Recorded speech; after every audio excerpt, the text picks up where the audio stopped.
Hello, everybody. I'm still Kyla Wright. Here I am indoors, although not for permanently, just after work. It's getting dark. And this is going to be chapter 27 of Jane Eyre by Charlotte Bronte. We are at the amount of chapters that is the age that I am. So very fun. This chapter is incredibly long again. I thought we had done with the long chapters, but no, we've not. So we better get started. Chapter 27. Sometime in the afternoon, I raised my head, and looking round and seeing the western sun gilding the sign of its decline on the wall, I asked, "What am I to do?" But the answer my mind gave, "Leave Thornfield at once," was so prompt, so dread, that I stopped my ears. I said I could not bear such words now. That I am not Edward Rochester's bride is the least part of my woe, I alleged. That I have wakened out of a most glorious dreams and found them all void and vain, as a horror I could bear and master, but that I must leave him decidedly, instantly, entirely, is intolerable. I cannot do it. But then a voice within me averred that I could do it, and foretold that I should do it. I wrestled with my own resolution. I wanted to be weak, that I might avoid the awful passage of further suffering I saw laid out for me. And conscience, turned tyrant, held passion by the throat, told her tauntingly she had yet but dipped her dainty foot in the slough, and swore that with that arm of iron he would thrust her down to unsounded depths of agony. "Let me be torn away then," I cried. "Let another help me." "No, you shall tear yourself away. None shall help you. You shall yourself pluck out your right eye, yourself cut off your right hand. Your heart shall be the victim, and you the priest to transfix it." I rose up suddenly, terror-struck at the solitude which so ruthless a judge haunted, at the silence which so awful a voice filled. My head swam as I stood erect. I perceived that I was sickening from excitement and inanition. Neither meat nor drink had passed my lips that day, for I had taken no breakfast. And with a strange pang I now reflected that, long as I had been shut up here, no message had been sent to ask how I was, or to invite me to come down. Not even little Adele had tapped at the door. Not even Mrs. Fairfax had sought me. "Friends always forget those whom fortune forsakes," I murmured as I undrew the bolt and passed out. I stumbled over an obstacle. My head was still dizzy, my sight was dim, and my limbs were feeble. Could not soon recover myself. I fell, but not on the ground. I looked up. An outstretched arm caught me. I looked up. I was supported by Mr. Rochester, who sat in a chair across my chamber threshold. "You come out at last," he said. "Well, I've been waiting for you long and listening. Yet not one movement have I heard, nor one sob. 5 minutes more of that death-like hush, and I should have forced the lock like a burglar. So you shun me. You shut yourself up and grieve alone. I would rather you had come and upbraided me with vehemence. You are passionate. I expected a scene of some kind. I was prepared for the hot rain of tears, only I wanted them to be shed on my breast. Now a senseless floor has received them, or your drenched handkerchief. But Eyre, you have not wept at all. I see a white cheek and a faded eye, but no trace of tears. I suppose, then, your heart has been weeping blood?" "Well, Jane, not a word of reproach? Nothing bitter, nothing poignant? Nothing to cut a feeling or sting a passion? You sit quietly where I've placed you, and regard me with a weary, passive look. Jane, I never meant to wound you thus. If the man who had but one little ewe lamb that was dear to him as a daughter, that ate of his bread and drank of his cup, and lay in his bosom, had by some mistake slaughtered it at the shambles, he would not have rued his bloody blunder more than I now rue mine. Will you ever forgive me?" Reader, I forgave him at the moment, and on the spot. There was such a deep remorse in his eye, such true pity in his tone, such manly energy in his manner. And besides, there was such unchanged love in his whole look and mien. I forgave him all. Yet not in words, not outwardly, only at my heart's core. "You know I'm a scoundrel, Jane?" Ere long he inquired wistfully, wondering, I suppose, at my continued silence and tameness, the result rather of weakness than of will. "Yes, sir." "Then tell me so, roundly and sharply. Don't spare me." "I cannot. I'm tired and sick. I want some water." He heaved a sort of shuddering sigh, and taking me in his arms, carried me downstairs. At first I did not know to what room he had borne me. All was cloudy to my glazed sight. Presently I felt the reviving warmth of a fire. For summer as it was, I had become icy cold in my chamber. He put wine to my lips. I tasted it, and revived.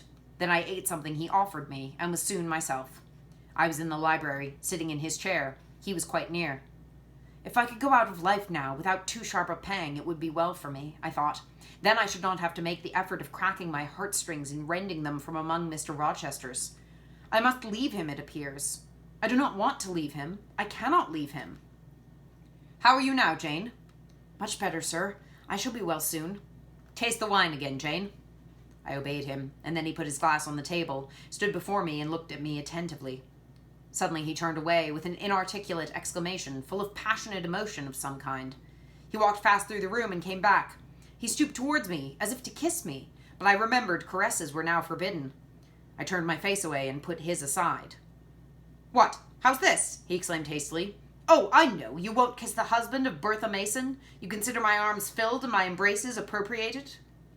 At any rate, there is neither room nor claim for me, sir. Why, Jane? I will spare you the trouble of much talking. I will answer for you. Because I have a wife already, you would reply. I guess rightly? Yes. If you think so, you must have a strange opinion of me. You must regard me as a plodding profligate, a base and low rake who has been simulating disinterested love in order to draw you into a snare deliberately laid, and strip you of honor and rob you of self-respect. What do you say to that? I see you can say nothing. In the first place, you are faint still and have enough to do to draw your breath. In the second place, you cannot yet accustom yourself to accuse and revile me. And besides, the floodgates of tears are opened, and they would rush out if you spoke much. And you have no desire to expostulate, to upbraid, to make a scene. You are thinking how to act. Talking you consider is of no use. I know you. I am on my guard. Sir, I do not wish to act against you, I said, and my unsteady voice warned me to curtail my sentence.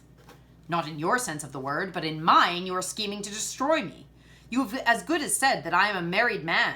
As a married man you will shun me, keep out of my way. Just now you've refused to kiss me. You intend to make yourself a complete stranger to me, to live under this roof only as Adele's governess. If ever I say a friendly word to you, if ever a friendly feeling inclines you against me, you will say, that man had nearly made me his mistress. I must be ice and rock to him, and ice and rock you will accordingly become. I cleared and steadied my voice to reply. All is changed about me, sir. I must change too, there is no doubt of that, and to avoid fluctuations of feeling and continual combats with recollections and associations, there is only one way. Adele must have a new governess, sir. Oh, Adele will go to school. I've settled that already. Nor do I mean to torment you with the hideous associations and recollection of Thornfield Hall. This accursed place, this tent of Ashan, this insolent vault offering the ghastliness of living death to the light of the open sky, this narrow stone hell with its one real fiend, worse than a legion of such we imagine. Jane, you shall not stay here, nor will I. I was wrong ever to bring you to Thornfield Hall, knowing as I did how it was haunted. I charged them to conceal from you, before I ever saw you, all knowledge of the curse of this place. Merely because I feared Adele never would have a governess to stay if she knew what inmate she was housed, and my plans were not permit me to remove the maniac elsewhere, though I possess an old house, Ferndene Manor, even more retired and hidden than this, where I could have lodged her safely enough, had not a scruple about the unhealthiness of the situation, in the heart of a wood, made my conscience recoil from the arrangement. Probably those damp walls would have soon eased me of her charge, but to each villain his own vice, and mine is not a tendency to indirect assassination, even of what I most hate. Concealing the madwoman's neighborhood from you, however, was something like covering a child with a cloak and laying it down near an upas tree. That demon's vicinage is poisoned and always was. But I'll shut up Thornfield Hall. I'll nail up the front door and board the lower windows. I'll give Mrs. Poole $200 a year to live here with my wife, as you term that fearful hag. Grace will do much for money, and she shall have her son, the keeper at Grimsby Retreat, to bear her company and be at hand to give her aid in the paroxysms, when my wife is prompted by her familiar to burn people in their beds at night, to stab them, to bite their flesh from their bones, and so on. Sir, I interrupted him, you are inexorable for that unfortunate lady. You speak of her with hate, with vindictive antipathy. It is cruel. She cannot help being mad. Jane, my little darling, so I will call you, for you are. You don't know what you're talking about. You must judge me again. It is not because she is mad I hate her. If you were mad, do you think I should hate you? I do indeed, sir. Then you're mistaken, and you know nothing about me, and nothing about the sort of love of which I am capable. Every atom of your flesh is as dear to me as my own. In pain and sickness, it would still be dear. Your mind is my treasure, and if it were broken, it would be my treasure still. If you raved, my arms should confine you, and not a strait waistcoat. Your grasp, even in fury, would have a charm for me. If you flew at me as wildly as did that woman this morning, I should receive you in an embrace, not at least as fond as it would be restrictive. I should not shrink from you with disgust as I did from her. In your quiet moments you should have no watcher and no nurse but me, and I could hang over you with an untiring tenderness, and though you gave me no smile in return, and never weary of gazing into your eyes, though they had no longer a ray of recognition for me. But why do I follow that train of ideas? I was talking of removing you from Thornfield. All, you know, is prepared for prompt departure. Tomorrow you shall go. I only ask you to endure one more night under this roof, Jane, and then farewell to its miseries and terrors forever. I have a place to repair to, which will be a secure sanctuary from hateful reminiscences, from unwelcome intrusion, even from falsehood and slander. And take Adele with you, sir, I interrupted. She will be a companion for you. What do you mean, Jane? I told you I would send Adele to school. And what do I want with a child for a companion, and not my own child, a French dancer's bastard? Why do you importune me about her? I say, why do you assign Adele to me for a companion? You spoke of a retirement, sir, and retirement and solitude are dull. Too dull for you. Solitude! Solitude! He reiterated with irritation. I see I must come to an explanation. I don't know what sphinx-like expression is forming in your countenance. You are to share my solitude. Do you understand? I shook my head. It required a degree of courage, excited as he was becoming, even to risk that mute sign of dissent. He'd been walking fast about the room, and he stopped as if suddenly rooted to one spot. He looked at me long and hard. I turned my eyes from him, fixed them on the fire, and tried to assume and maintain a quiet, collected aspect. Now for the hitch in Jane's character, he said at last, speaking more calmly than from his look I had expected him to speak. The reel of silk has run smoothly enough so far, but I always knew there would come a knot and a puzzle. Here it is. Now for vexation and exasperation and endless trouble. By God, I long to exert a fraction of Samson's strength and break the entanglement like tow. He recommenced his walk, but soon again stopped, and this time just before me. Jane, will you hear reason? He stooped and approached his lips to my ear. Because if you won't, I'll try violence. His voice was hoarse, his look that of a man who is just about to burst an insufferable bond and plunge headlong into wild license. I saw that in another moment, and with one impetus of frenzy more, I should be able to do nothing with him. The present, the passing second of time, was all I had in which to control and restrain him. A movement of repulsion, flight, fear would have sealed my doom and his. But I was not afraid, not in the least. I felt an inward power, a sense of influence which supported me. The crisis was perilous, but not without its charm, such as the Indian perhaps feels when he slips over the rapid in his canoe. I took hold of his clenched hands, loosened the contorted fingers, and said to him soothingly, Sit down. I'll talk to you as long as you like, and hear all you have to say, whether reasonable or unreasonable. He sat down, but he did not get leave to speak directly. I'd been struggling with tears for some time. I'd taken great pains to repress them, because I knew he would not like to see me weep. Now, however, I considered it well to let them flow as freely and long as they liked. If the flood annoyed him, so much the better. So I gave way, and cried heartily. Soon I heard him earnestly entreating me to be composed. I said I could not while he was in such a passion. But I'm not angry, Jane. I only love you too well, and you had steeled your little pale face with such a resolute, frozen look. I could not endure it. Hush now, and wipe your eyes. His softened voice announced that he was subdued, so I, in my turn, became calm. Now he made an effort to rest his head on my shoulder, but I would not permit it. Then he would draw me to him. No. Jane, Jane, he said in such an accent of bitter sadness it thrilled along every nerve I had. You don't love me, then? It was only my station and the rank of my wife that you valued? Now that you think me disqualified to become your husband, you recoil from my touch as if I were some toad or ape. These words cut me. Yet what could I do or say? I ought probably to have done or said nothing, but I was so tortured by a sense of remorse at thus hurting his feelings. I could not control the wish to drop balm where I had wounded. I do love you, I said, more than ever, but I must not show or indulge the feeling, and this must be the last time I express it. The last time, Jane? What? Do you think you can live with me and see me daily, and yet if you still love me, be always cold and distant? No, sir, that I am certain I could not, and therefore I see there is but one way, but you will be furious if I mention it. Oh, mention it! If I storm, you have the art of weeping. Mr. Rochester, I must leave you. For how long, Jane? For a few minutes while you smooth your hair, which is somewhat disheveled, and bathe your face, which looks feverish? I must leave Adele and Thornfield. I must part with you for my whole life. I must begin a new existence among strange faces and strange scenes. Of course, I told you should. I pass over the madness about parting from me. You mean you must become a part of me.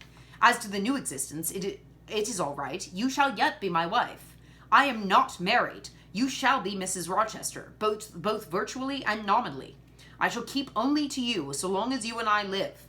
You shall go to a place I have in the south of France, a whitewashed villa on the shores of the Mediterranean. There you shall live a happy and guarded and most innocent life. Never fear that I wish to lure you into error, to make you my mistress. Why did you shake your head? Jane, you must be reasonable, or in truth I shall become frantic. His voice and hand quivered. His large nostrils dilated. His eye blazed. Still I dared to speak. Sir, your wife is living. That is a fact acknowledged this morning by yourself. If I lived with you as you desire, I should then be your mistress. To say otherwise is sophistical. It is false. Jane, I am not a gentle-tempered man. You forget that. I am not long-enduring. I am not cool and dispassionate. Out of pity to me and yourself, put your finger on my pulse. Feel how it throbs, and beware. He bared his wrist and offered it to me. The blood was forsaking his teeth, cheek, and lips. They were growing livid.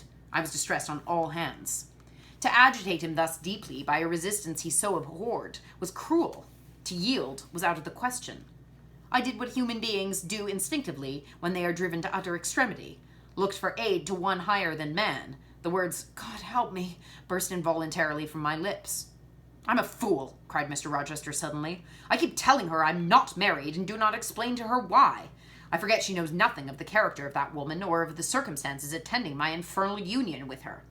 I'm certain Jane will agree with me in opinion when she knows all that I know. Just put your hand in mine, Janet, that I may have the evidence of touch as well as sight to prove you are near me. And I will in a few words show you the real state of the case. Can you listen to me? Yes, sir. For hours, if you will. I ask only minutes. Jane, did you ever hear or know that I was not the eldest son of my house? That I had once a brother older than I? I remember Mrs. Fairfax told me so once. Did you ever hear that my father was an avaricious, grasping man? I've understood something to that effect. Well, Jane, being so, it was his resolution to keep the property together. He could not bear the idea of dividing his estate and leaving me a fair portion. After all he resolved should go to my brother, Roland. Yet as little could he endure that a son of his should be a poor man. I must be provided for by a wealthy marriage. He sought me a partner betimes. Mr. Mason, a West India planter and merchant, was his old acquaintance. He was certain his possessions were real and vast. He made inquiries. Mr. Mason, he found, had a son and a daughter, and he learned from him that he could and would give the latter a fortune of £30,000. That sufficed. When I left college, I was sent out to Jamaica to espouse a bride already courted for me. My father said nothing about her money, but he told me Miss Mason was the boast of Spanish Town for her beauty, and this was no lie. I found her a fine woman in the style of Blanche Ingram, tall, dark, and majestic. Her family wished to secure me because I was of a good race, and so did she. They showed her to me in parties, splendidly dressed. I seldom saw her alone, and had very little private conversation with her. She flattered me, and lavishly displayed for my pleasure her charms and accomplishments. All the men in her circle seemed to admire her and envy me. I was dazzled, stimulated. My senses were excited, and being ignorant, raw, and inexperienced, I thought I loved her. There is no folly so besotted that the idiotic rivalries of society, the prurience, the rashness, the blindness of youth will not hurry a man to its commission. Her relatives encouraged me. Competitors piqued me. She allured me. A marriage was achieved almost before I knew where I was. Oh, I have no respect for myself when I think of that act. An agony of inward contempt masters me. I never loved. I never esteemed. I did not even know her. I was not sure of the existence of one virtue in her nature. I had marked neither modesty, nor benevolence, nor candor, nor refinement in her mind or manners. And I married her. Gross, groveling, mole-eyed blockhead that I was. With less sin, I might have... But let me remember to whom I'm speaking. My bride's mother I'd never seen. I understood she was dead. The honeymoon over, I learned my mistake. She was only mad and shut up in a lunatic asylum. There was a younger brother, too, a complete dumb idiot. The elder one, whom you've seen, and whom I cannot hate while I abhor all his kindred, because he has some grains of affection in his feeble mind, shown in the continued interest he takes in his wretched sister, and also in a dog-like attachment he once bore me, will probably be in the same state one day. My father and my brother Roland knew all this, but they all thought only of the £30,000, and joined in the plot against me. These were vile discoveries, but except for the treachery of concealment, I should have made them no subject of reproach to my wife, even when I found her nature wholly alien to mine, her tastes obnoxious to me, her cast of mind common, low, narrow, and singularly incapable of being led to anything higher, expanded to anything larger. When I found that I could not pass a single evening, nor even a single hour of the day with her in comfort, that kindly conversation could not be sustained between us, because whatever topic I started immediately received from her a turn at once coarse and trite, perverse and imbecile. When I perceived that I should never have a quiet or settled household, because no servant would bear the continued outbreaks of her violent and unreasonable temper, or the vexations of her absurd, contradictory, exacting orders, even then I restrained myself. I eschewed upbraiding, I curtailed remonstrance, I tried to devour my repentance and disgust in secret. I repressed the deep antipathy I felt. Jane, I will not trouble you with the abominable details. Some strong words shall express what I have to say.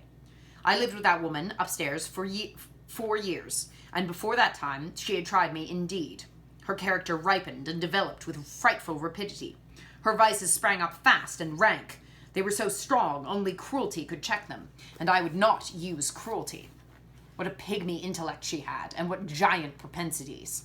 How fearful were the curses those propensities entailed on me. Bertha Mason, the true daughter of an infamous mother, dragged me through all the hideous and degrading agonies which must attend a man bound to a wife, at once intemperate and unchaste. My brother, in the interval, was dead, and at the end of the 4 years, my father died too. I was rich enough now, yet poor to hideous indigence, and a nature the most gross, impure, depraved I ever saw was associated with mine, and called by the law and by society a part of me. And I could not rid myself of it by any legal proceedings, for the doctors now discovered that my wife was mad. Her excesses had prematurely developed the germs of insanity. Jane, you don't like my narrative. You look almost sick. Shall I defer the rest to another day? No, sir, finish it now. I pity you. I do earnestly pity you. Pity, Jane, from some people is a noxious and insulting sort of tribute, which one is justified in hurling back in the teeth of those who offer it. But that is the sort of pity native to callous, selfish hearts. It is a hybrid, egotistical pain at hearing of woes, crossed with ignorant contempt for those who have endured them. But that is not your pity, Jane. It is not the feeling of which your whole face is full at this moment, with which your eyes are now almost overflowing, with which your heart is heaving, with which your hand is trembling in mine. Your pity, my darling, is the suffering mother of love. Its anguish is the very natal pang of the divine passion. I accept it, Jane. Let the daughter have free advent. My arms wait to receive her. Now, sir, proceed. What did you do when you found she was mad? Jane, I approached the verge of despair. A remnant of self-respect was all that intervened between me and the gulf. In the eyes of the world, I was doubtless covered with grimy dishonor, but I resolved to be clean in my own sight. And to the last, I repudiated the contamination of her crimes and wrenched myself from connection with her mental defects. Still, society associated my name and person with hers. I yet saw her and heard her daily. Something of her breath mixed with the air I breathed. And besides, I remembered I had once been her husband.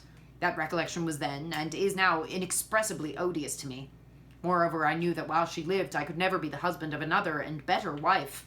And though 5 years my senior, her family and her father had lied to me, even in the particular of her age, she was likely to live as long as I, being as robust in frame as she was infirm in mind. Thus, at the age of 26, I was hopeless. One night I had been awakened by her yells. Since the medical men had pronounced her mad, she had of course been shut up. It was a fiery West Indian night, one of the description that frequently precede the hurricanes of those climates. Being unable to sleep in bed, I got up and opened the window. The air was like a sulphur steams. I could find no refreshment anywhere. Mosquitoes came buzzing in and hummed silently round the room. The sea, which I could hear from thence, rumbled dull like an earthquake. Black clouds were casting up over it. The moon was setting in waves, broad and red like a hot cannonball. She threw her last bloody glance over a world quivering with the ferment of tempest. I was physically influenced by the atmosphere and scene, and my ears were filled with the curses the maniac still shrieked out, wherein she momentarily mingled my name with such a tone of demon hate, with such language no professed harlot ever had a fouler vocabulary than she. Though 2 rooms off, I heard every word, the thin partitions of the West India house opposing but slight obstruction to her wolfish cries. "This life," I said at last, "is hell.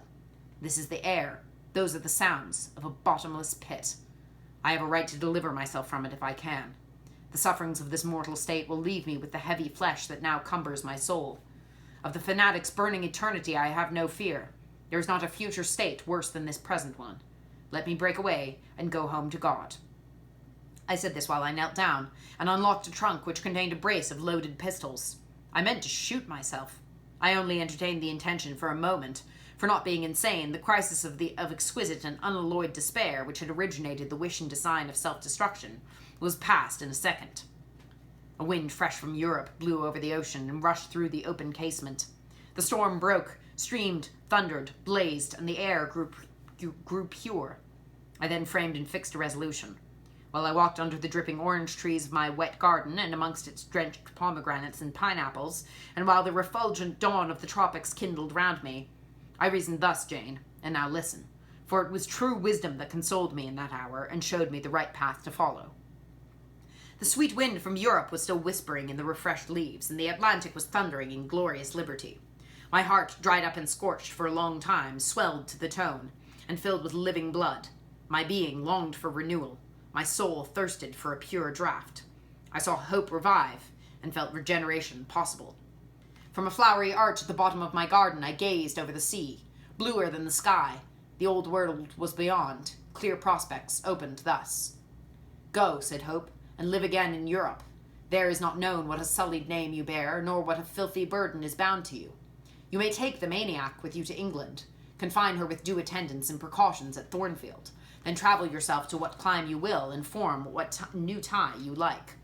That woman who has so abused your long suffering, so sullied your name, so outraged your honor, so blighted your youth, is not your wife, nor are you her husband. See that she is cared for as her condition demands, and you have done all that God and humanity require of you. Let her identity, her connection with yourself, be buried in oblivion. You are bound to impart them to no living being. Place her in safety and comfort, shelter her degradation with secrecy, and leave her." I acted precisely on this suggestion.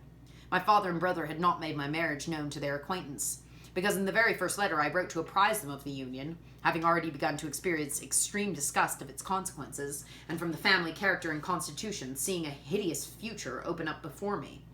I added to an urgent charge to keep it secret, and very soon the infamous conduct of the wife my father had selected for me was such as to make him blush to own her as his daughter-in-law. Far from desiring to publish the connection, he became as anxious to conceal it as myself. To England, then, I conveyed her. A fearful voyage I had with such a monster in the vessel. Glad was I when at last I got her to Thornfield and saw her safely lodged in that 3rd-story room, of whose secret inner cabinet she has now for 10 years made a wild beast's den, a goblin's cell. I had some trouble in finding an attendant for her, as it was necessary to select one on whose fidelity dependence could be placed, for her ravings would inevitably betray my secret. Besides, she had lucid intervals of days, sometimes weeks, which she filled up with abuse of me. At last I hired Grace Poole from the Grimsby retreat. She and the surgeon, Carter, who dressed Mason's wounds that night he was stabbed and worried, are the only 2 I've ever admitted to my confidence. Mrs. Fairfax may indeed have suspected something, but she could have gained no precise knowledge as to facts. Grace has, on the whole, proved a good keeper, though owing partly to a fault of her own, of which it appears nothing can cure her, and which is incident to her harassing profession, her vigilance has been more than once lulled and baffled. The lunatic is both cunning and malignant. She's never failed to take advantage of her guardian's temporary lapses. Once to secrete the knife with which she stabbed her brother, and twice to possess herself from the key of her cell, and issue therefrom in the night time. On the first of these occasions, she perpetrated the attempt to burn me in my bed. On the second, she paid that ghastly visit to you. I thank Providence, who watched over you, that she then spent her fury on your wedding apparel, which perhaps brought back vague reminiscences of her own bridal days. But on what might have happened I cannot endure to reflect. When I think of the thing which flew at my throat this morning, hanging its black and scarlet visage over the nest of my dove, my blood curdles. And what, sir? I asked while he paused. What did you do when you'd settled her here? Where did you go? What did I do, Jane? I transformed myself into a will-o'-the-wisp. Where did I go? I pursued wanderings as wild as those of the March spirit. I sought the continent and went devious through all its lands. My fixed desire was to seek and find a good and intelligent woman, whom I could love, a contrast to the fury I had left at Thornfield. But you could not marry, sir. I determined and was convinced that I could and ought. It was not my original intention to deceive, as I have deceived you. I meant to tell my tale plainly and make my proposals openly, and it appeared to me so absolutely rational that I should be considered free to love and be loved. I never doubted that some woman might be found willing and able to understand my case and accept me, in spite of the curse with which I was burdened. Well, sir? When you're inquisitive, Jane, you always make me smile. You open your eyes like an eager bird and make every now and then a restless movement, as if answers in speech do not flow fast enough for you, and you wanted to read the tablet of one's heart. But before I go on, tell me what you mean by your, well, sir? It is a small phrase very frequent with you, and which many a time has drawn me on and on through interminable talk. I don't very well know why. I mean, what's next? How did you proceed? What came of such an event? Precisely. And what do you wish to know now? Whether you found anyone you liked, whether you asked her to marry you, and what she said. I can tell you whether I found anyone I liked and whether I asked her to marry me, but what she said is yet to be recorded in the book of fate. For 10 long years I roved about, living first in one capital, then another, sometimes in St. Petersburg, oftener in Paris, occasionally in Rome, Naples, and Florence. Provided with plenty of money and the passport of an old name, I could choose my own society. No circles were closed against me. I sought my ideal of a woman amongst English ladies, French countesses, Italian signoras, and German Gräfinnen. I could not find her. Sometimes, for a fleeting moment, I thought I caught a glance, heard a tone, beheld a form which was announced the realization of my dream. But I was presently undeceived. You are not to suppose that I desired perfection, either of mind or of person. I longed only for what suited me, for the antipodes of the Creole, and I longed vainly. Amongst them I found not one whom, had I been ever so free, I, warned as I was of the risks, the horrors, the loathing of incongruous unions, would have asked to marry me. Disappointment made me reckless. I tried dissipation, never debauchery, that I hated and hate. That was my Indian Messalina's attribute. Rooted disgust at it and her restrained me much, even in pleasure. Any enjoyment that bordered on riot seemed to approach me to her and her vices, and I eschewed it. Yet I could not live alone, so I tried the companionship of mistresses. The first I chose was Céline Varens, another of those steps which make a man spurn himself when he recalls them. You already know what she was, and how my liaison with her terminated. She had 2 successors, an Italian, Giacinta, and a German, Clara, both considered singularly handsome. What was their beauty to me in a few weeks? Giacinta was unprincipled and violent. I tired of her in 3 months. Clara was honest and quiet, but heavy-minded and unimpressible, not one whit to my taste. I was glad to give her a sufficient sum to set her up in a good line of business, and so get decently rid of her. But Jane, I see by your face you are not forming a very favorable opinion of me just now. You think me an unfeeling, loose-principled rake, don't you? I don't like you so well as I've done sometimes, indeed, sir. Did it not seem to you in the least wrong to live in that way, first with one mistress and then another? You talk of it as a mere matter of course. It was with me, and I did not like it. It was a groveling fashion of existence. I should never like to return to it. Hiring a mistress is the next worst thing to buying a slave. Both are often by nature, and always by position, inferior. And that to live familiarly with inferiors is degrading. I now hate the recollection of the time I passed with Céline, Giacinta, and Clara. I felt the truth of these words, and I drew from them the certain inference that if I were so far to forget myself and all the teaching that had ever been instilled into me as, under any pretext, with any justification, through any temptation, to become the successor of these poor girls, he would one day regard me with the same feeling which was now in his mind desecrated their memory. I did not give utterance to this conviction. It was enough to feel it. I impressed it on my heart that it might remain there to serve me as an aid in the time of trial. Now, Jane, why don't you say, well, sir? I have not done. You were looking grave. You disapprove of me still, I see. But let me come to the point. Last January, rid of all mistresses, in a harsh and bitter frame of mind, the result of a useless, roving, lonely life, Corroded with disappointment, sourly disposed against all men, and especially against all womankind, for I began to regard the notion of an intellectual, faithful, loving woman as a mere dream, recalled by business, I came to England. On a frosty winter afternoon, I rode in sight of Thornfield Hall. A bored spot. I expected no peace, no pleasure there. On a stile in Hay Lane, I saw a quiet little figure sitting by itself. I passed it as negligently as I did the pollard willow opposite it. I had no presentiment of what it would be to me, no inward warning that the arbitress of my life, my genius for good or evil, waited there in humble guise. I did not know it, even when, on the occasion of Mesrour's accident, it came up and gravely offered me help. Childish and slender creature, it seemed as if a linnet had hopped on my foot and proposed to bear me on its tiny wing. I was surly, but the thing would not go. It stood by me with a strange perseverance, and looked and spoke with a sort of authority. I must be aided, and by that hand, and aided I was. When once I had pressed the frail shoulder, something new, a fresh sap and sense, stole into my frame. It was well I had learnt that this elf must return to me, that it belonged to my house down below, or I could not have felt it pass away from under my hand and seen it vanish behind the dim hedge without singular regret. I heard you come home that night, Jane, though probably you were not aware that I thought of you or watched for you.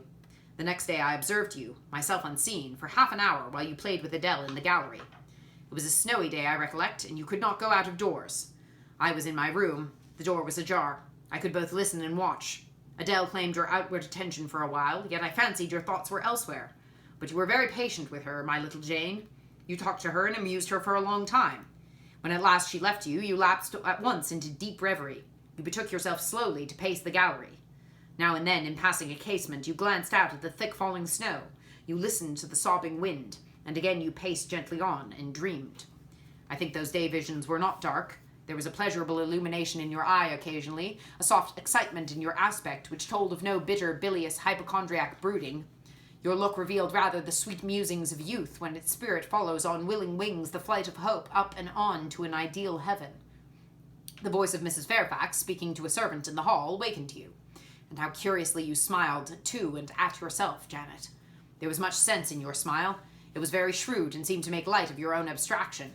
It seemed to say, my fine visions are all very well, but I must not forget they are absolutely unreal. I have a rosy sky and a green flowery Eden in my brain, but without, I am perfectly aware, lies at my feet a rough track to travel, and around me gather black tempests to encounter. You ran downstairs and demanded of Mrs. Fairfax some occupation, the weekly house accounts to make up, or something of that sort, I think it was. I was vexed with you for getting out of my sight. Impatiently I waited for evening, when I might summon you to my presence. An unusual, to me, a perfectly new character I suspected was yours. I desired to search it deeper and know it better. You entered the room with a look and an air at once shy and independent. You were quaintly dressed, much as you are now. I made you talk. Ere long I found you full of strange contrasts. Your garb and manner were restricted by rule. Your air was often diffident and altogether that of one refined by nature, but absolutely unused to society, and a good deal afraid of making herself disadvantageously conspicuous by some solecism or blunder. Yet when addressed, you lifted a keen, a daring, and a glowing eye to your interlocutor's face. There was penetration and power in each glance you gave. When plied by close questions, you found ready and round answers. Very soon you seemed to get used to me. I believe you felt the existence of a sympathy between you and your grim and cross master, Jane, for it was astonishing to see how quickly a certain pleasant ease tranquilized your manner. Snarl as I would, you showed no surprise, fear, annoyance, or displeasure at my moroseness. You watched me, and now and then smiled at me with a simple yet sagacious grace I cannot describe. I was at once contented and stimulated with what I saw. I liked what I had seen and wished to see more. Yet for a long time I treated you distantly and sought your company rarely. I was an intellectual epicure and wished to prolong the gratification of making this novel and piquant acquaintance. Besides, I was for a while troubled with a haunting fear that if I handled the flower freely, its bloom would fade. The sweet charm of freshness would leave it. I did not then know that it was no transitory blossom, but rather the radiant resemblance of one, cut in an indestructible gem. Moreover, I wished to see whether you would seek me if I shunned you, but you did not. You kept in the schoolroom as still as your own desk and easel. If by chance I met you, you passed me as soon, and with as little token of recognition as was consistent with respect. Your habitual expression in those days, Jane, was a thoughtful look, not despondent, for you were not sickly, but not buoyant, for you had little hope and no actual pleasure. I wondered what you thought of me, or if you ever thought of me, and resolved to find this out. I resumed my notice of you. There was something glad in your glance and genial in your manner when you conversed. I saw you had a social heart. It was the silent schoolroom, it was the tedium of your life that made you mournful. I permitted myself the delight of being kind to you. Kindness stirred emotion soon. Your face became soft in expression, your tones gentle. I liked my name pronounced by your lips in a grateful, happy accent. I used to enjoy a chance meeting with you, Jane, at this time. There was a curious hesitation in your manner. You glanced at me with a slight trouble, a hovering glance. You did not know what my caprice might be, whether I was going to play the master and be stern, or the friend and be benignant. I was now too fond of you often to stimulate the first whim, and when I stretched my hand out cordially, such a bloom and light and bliss rose to your young, wistful features. I had much ado often to avoid straining you then and there to my heart. Don't talk any more of those days, sir, I interrupted, furtively dashing away some tears from my eyes. His language was torture to me, for I knew what I must do, and do soon, and all these reminiscences and these revelations of his feelings only made my work more difficult. No, Jane, he returned. What necessity is there to dwell on the past when the present is so much surer, the future so much brighter? I shuddered to hear the infatuated assertion. You see how the case stands, do you not? He continued. After a youth and manhood passed half in unutterable misery and half in dreadful, dreary solitude, I have for the first time found what I can truly love. I found you. You are my sympathy, my better self, my good angel. I'm bound to you with a strong attachment. I think you good, gifted, lovely. A fervent, a solemn passion is conceived in my heart. It leans to you, draws you to my center, and spring of life, wraps my existence about you, enkindling in a pure, powerful flame, fuses you and me in one. It was because I felt and knew this that I resolved to marry you. To tell me that I had already a wife is empty mockery. You know now that I had but a hideous demon. I was wrong to attempt to deceive you, but I feared a stubbornness that exists in your character. I feared early instilled prejudice. I wanted to have you safe before hazarding confidences. This was cowardly. I should have appealed to your nobleness and magnanimity at first, as I do now, opened to you plainly my life of agony, described to you my hunger and thirst after a higher and worthier existence, shown to you not my resolution, that word is weak, but my resistless bent to love faithfully and well, where I am faithfully and well loved in return. Then I should have asked you to accept my pledge of fidelity and give me yours. Jane, give it to me now. A pause. Why are you silent, Jane? I was experiencing an ordeal. A hand of fiery iron grasped my vitals. Terrible moment, full of struggle, blackness, burning. Not a human being that ever lived could wish to be loved better than I was loved, and him who thus loved me I absolutely worshipped, and I must renounce love and idol. One drear word comprised my intolerable duty. Depart. Jane, you understand what I want of you. Just this promise. I will be yours, Mr. Rochester. Mr. Rochester, I will not be yours. Another long silence. Jane, recommenced he, with a gentleness that broke me down with grief and turned me stone cold with ominous terror, for the still voice was the pant of a lion rising. Jane, do you mean to go one way in the world and to let me go another? I do. Jane, bending toward me and embracing me, do you mean it now? I do. And now? Softly kissing my forehead and cheek. I do, extricating myself from restraint rapidly and completely. Oh, Jane, this is bitter. This is wicked. It would not be wicked to love me. It would to obey you. A wild look raised his brows, crossed his features. He rose, but he forbore yet. I laid my hand on the back of a chair for support. I shook. I feared, but I resolved.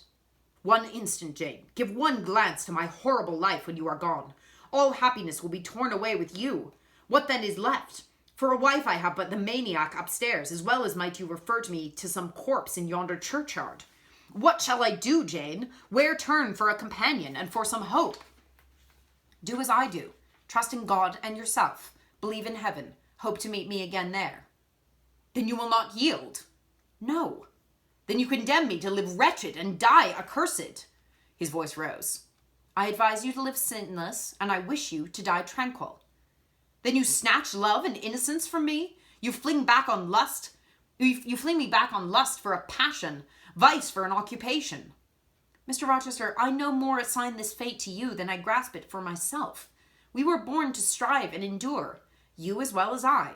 Do so. You will forget me before I forget you. You make me a liar by such language. You sully my honor. I declared I could not change. You tell me to my face I shall change soon. And what a distortion is in your judgment, what a perversity in your ideas is proved by your conduct. Is it better to drive a fellow creature to despair than to transgress a mere human law, no man being injured by the breach? For you have neither relatives nor acquaintances whom you need fear to offend by living with me. This was true, and while he spoke, my very conscience and reason turned traitors against me and charged me with crime in resisting him. They spoke almost as loud as feeling, and clamored wildly. "Oh, comply," it said. "Think of his misery, think of his danger, look at his state when left alone, remember his headlong nature, consider the recklessness following on despair, soothe him, save him, love him, tell him you love him and will be his. Who in the world cares for you, or who will be injured by what you do?" Still indomitable was the reply. "I care for myself. The more solitary, the more friendless, the more unsustained I am, the more I will respect myself. I will keep the law given by God, sanctioned by man. I will hold to the principles received by me when I was sane and not mad as I am now.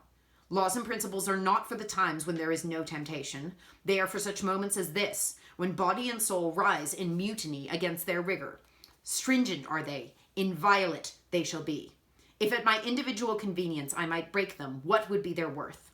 They have a worth. So I have always believed, and if I cannot believe it now, it is because I am insane, quite insane, with my veins running fire and my heart beating faster than I can count in its throbs. Preconceived opinions, foregone determinations are all I have at this hour to stand by. There I plant my foot." I did. Mr. Rochester, reading my countenance, saw that I had done so. His fury was wrought to the highest. He must yield to it for a moment, whatever followed. He crossed the floor and seized my arm and grasped my waist. He seemed to devour me with his flaming glance. Physically, I felt at the moment powerless as stubble exposed to the draft and glow of a furnace. Mentally, I still possessed my soul, and with it the certainty of ultimate safety. The soul, fortunately, has an interpreter, often an unconscious, but still truthful interpreter, in the eye. My eye rose to his, and while I looked in his fierce face, I gave an involuntary sigh. His grip was painful, and my overtaxed strength almost exhausted. "Never," said he as he ground his teeth, "never was anything at once so frail and so indomitable. A mere reed she feels in my hand." And he shook me with the force of his hold. "I could bend her with my finger and thumb. And what good would it do if I bent, if I uptore, if I crushed her? Consider that eye. Consider the resolute, wild, free thing looking out of it, defying me, with more than courage, with a stern triumph. Whatever I do with its cage, I cannot get at it. The savage, beautiful creature. If I tear, if I rend the slight prison, my outrage will only let the captive loose. Conqueror I might be of the house, but the inmate would escape to heaven before I could call myself possessor of its clay-dwelling place. As it is with, and it is you, spirit, with will and energy and virtue and purity that I want, not alone your brittle frame.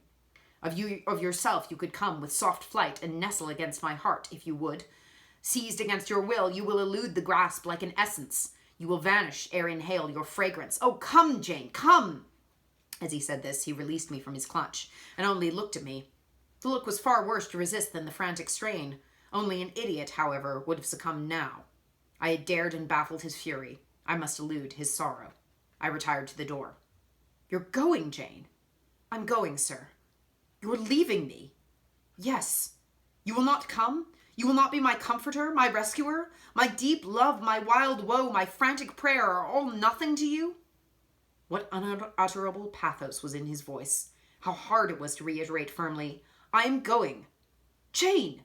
"Mr. Rochester." "Withdraw then. I consent. But remember, you leave me here in anguish. Go up to your own room. Think over all I have said, and Jane, cast a glance on my sufferings. Think of me."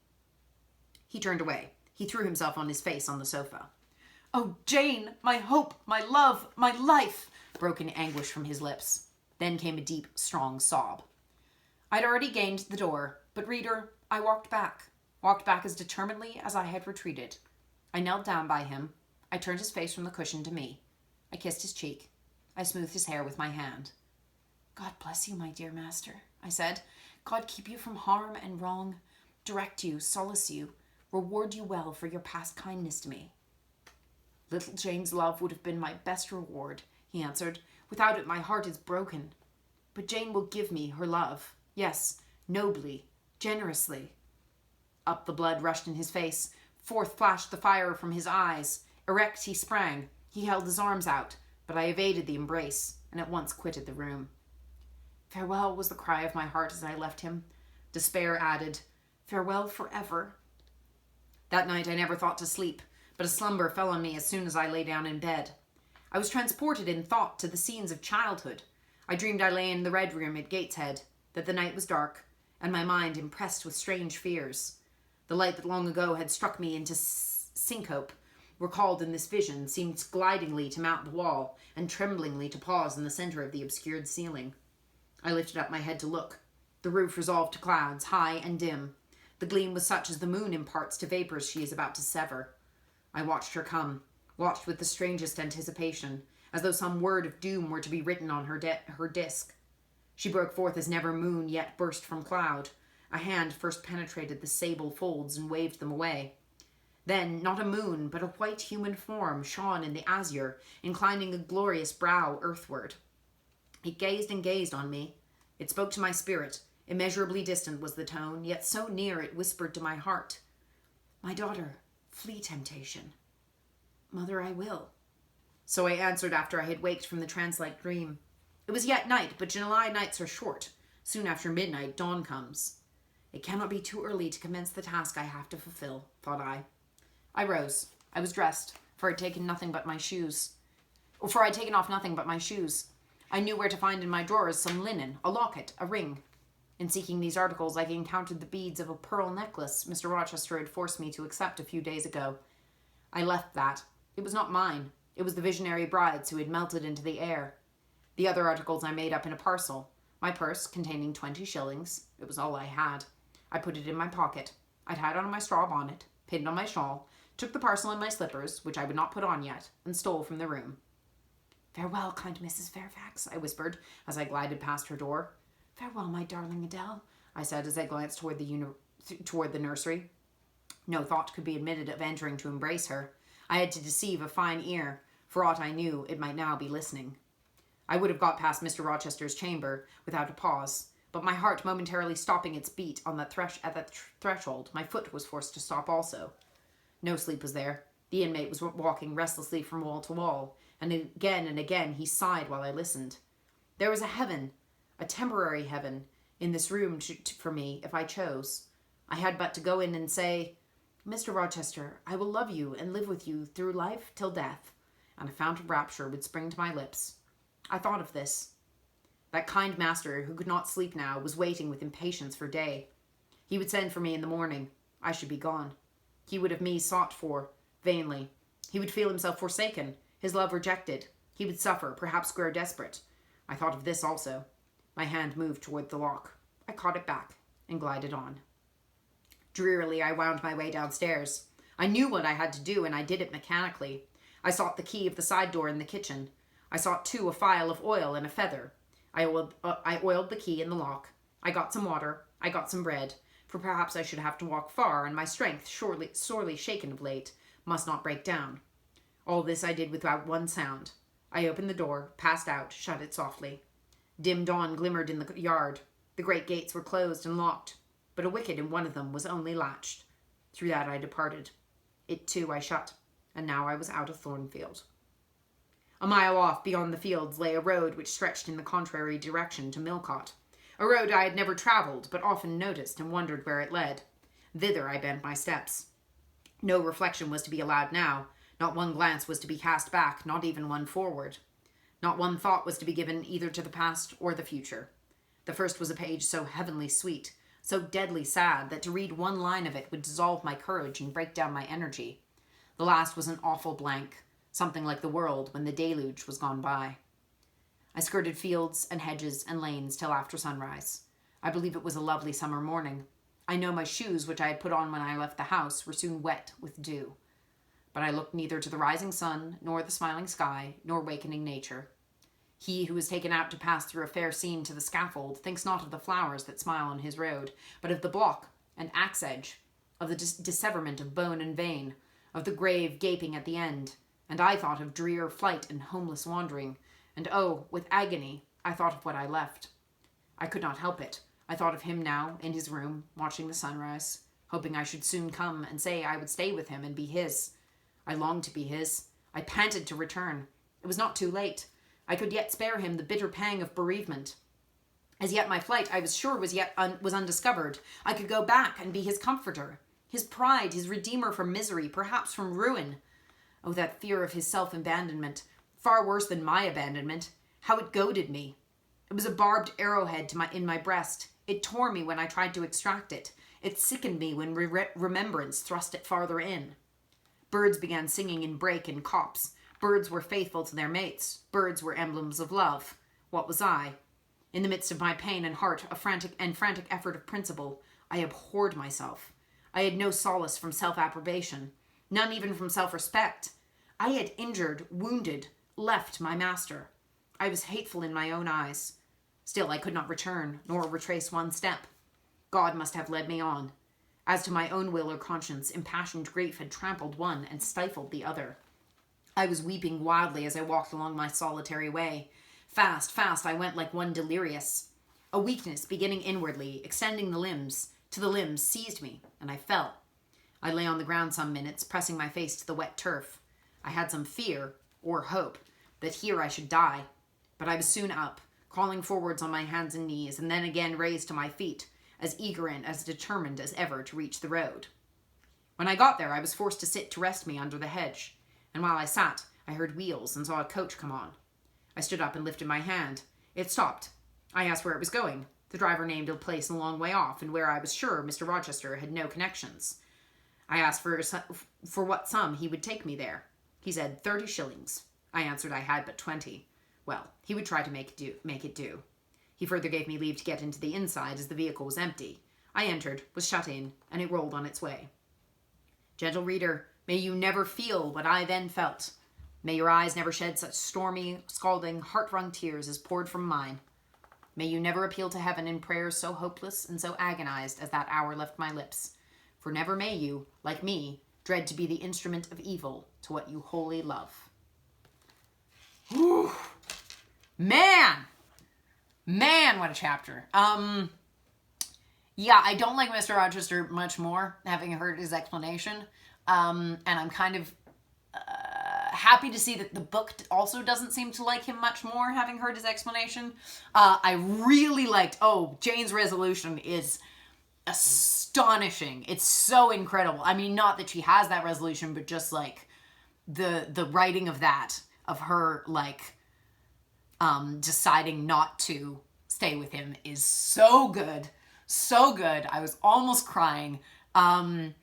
Because she's right. That thing of, it's this unfortunate thing of like the double standard of gender, particularly in those days. But, just generally now it still exists. But like Rochester has a bunch of faults. We can't deny that. He's likable in some ways, but he has a lot of faults. But, he's allowed to go on and on about how these women, all his mistresses, didn't please him because they were this, that, and the other thing. And it's like, well, maybe you didn't please them? Like, why is all the pleasing meant to entirely be done by them? And also this thing of where Jane makes that point where she's like, if I were to cave in, like, Jane's not saying that there's anything wrong with these women being mistresses. Mr. Rochester is like, oh, you look down on me for having mistresses. That's not what she's saying. She's saying, if I were to become your mistress, you would eventually come to hate me the way that you did them. Because it's not me, it's not Jane that looks down on, I think the implication is that all of them are sex workers of some kind. Like they're saying he pays them.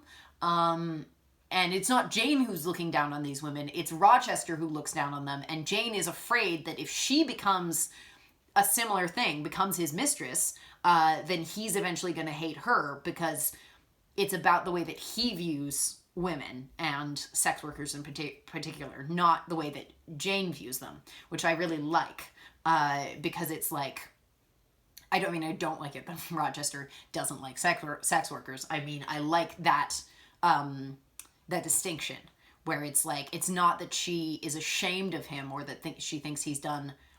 I mean, she kind of, because it's the time, she kind of does think he's done something sort of wicked or whatever, but it's more about, like, him, like, discarding and despising them so quickly, which I really like. I also really like this thing of, like, he's sort of trying to make it out like, wow, the institution of marriage in these times really sucks, which it does. Don't get me wrong. It super sucks. The fact that divorce was not allowed is ridiculous and bonkers, but he's trying to make it out like, oh, but it's the institution of, like, marriage or whatever that sucks, but we could escape that, you and me.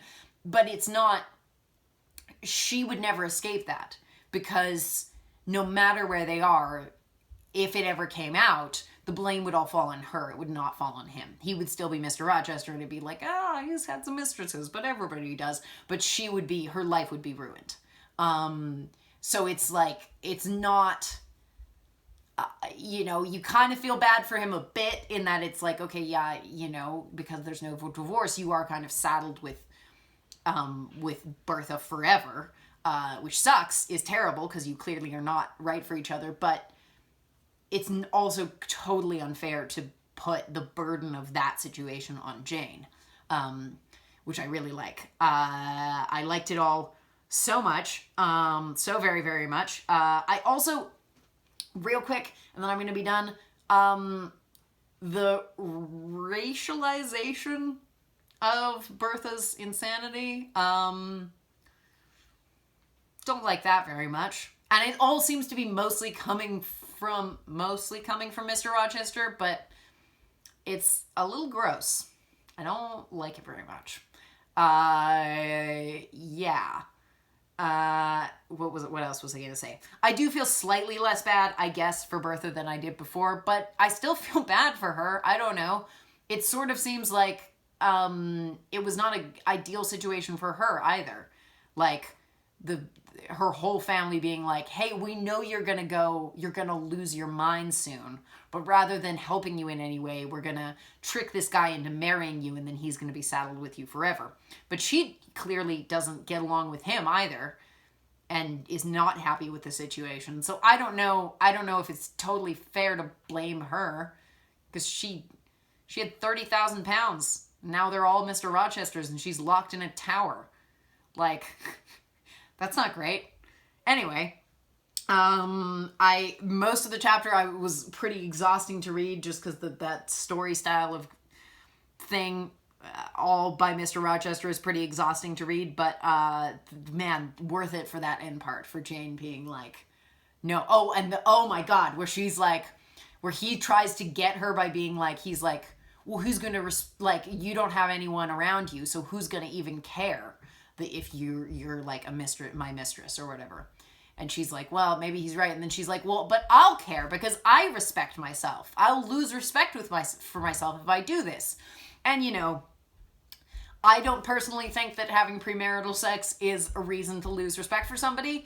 But, if Jane having premarital sex is going to make her lose respect for herself, then good for her for saying no. I don't know. Everybody's sexuality is their own to determine, and hers is a little bit determined by the opinions of the time. But good for her. Anyway, yeah. I hope you have a good day. Goodbye. Goodbye. Goodbye. Goodbye. Goodbye.